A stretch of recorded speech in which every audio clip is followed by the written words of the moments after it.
Bola kitra izay ihany fa ho an'ny sokajy kosa ho an'ny latsaky ny 17 taona sy ny 15 taona tanterahana atetsy mikanjana Alarobia omaly sabotsy ny lalao manasa-dalana eo amin'izany fiadina ny tompon-daka izany ka fantatra ireo hiatrika ny famaranana eo amin'ny latsaky ny 17 taona ary dia ny All Star sy ny 4FA no tafita amin'ny famaranana eo amin'ny latsaky ny 15 taona kosa dia ny USAVA sy ny Star Mada.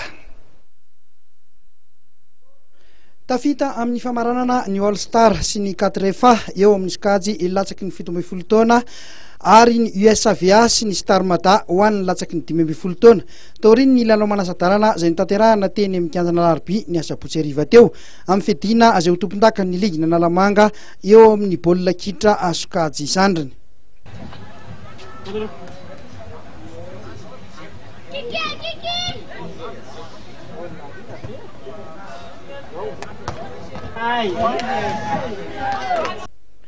Ity arahantsika ny sary ity dia ny lalao manasa-dalana voalohany izay nikatrohan'ny Ezami manao akanjo mena sy ny All Star manao akanjo maitso. Ny All Star teto no nivoaka mpandresy tamin'ny isa ray no ohatra baolina izay tafiditra teo amin'ny fizaram-potoana faharoa.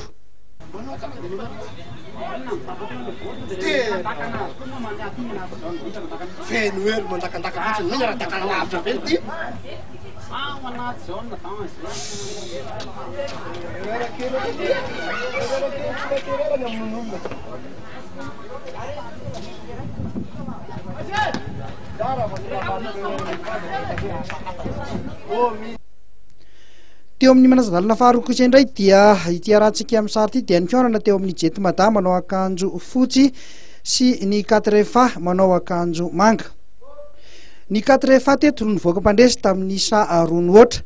Teo amin'ny fidirana voalohany no natafiditra baolina iray ny 4FA izay nampidi-tena ny Jet Mada rehefa nisy ny tsy fahankazahoana teo amin'ny Josy Vodilarana sy ny mpiandry Tsatokazo.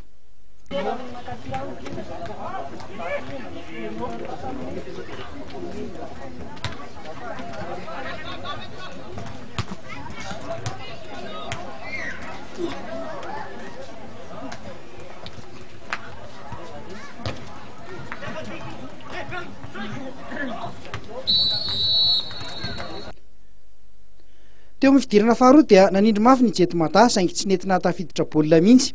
Tany amin'ny 10 minitra tsy iravana nefa dia mbola natafiditra baolina iray indray ny 4FA rehefa nisy ny tandrevaka teo amin'ny vodilaran'ny Jet Mada. Toy izao ireo vokatra hafa tamin'ny lalao manasa-dalana iny ka nahafantarana ireo hiatrika ny lalao famaranana. Teo amin'ny latsaky ny 17 taona ny All Star nandresy ny Ezami tamin'ny isa ray no ohatra, ny 4FA nandresy ny Jet Mada tamin'ny isa roa no ohatra. Hiatrika amin'ny famaranana zany ny All Star sy ny 4FA. Ho an'ny latsaky ny 15 taona kosa indray dia ny Star Mada nandresy ny Jet Mada tamin'ny isa ray no ohatra.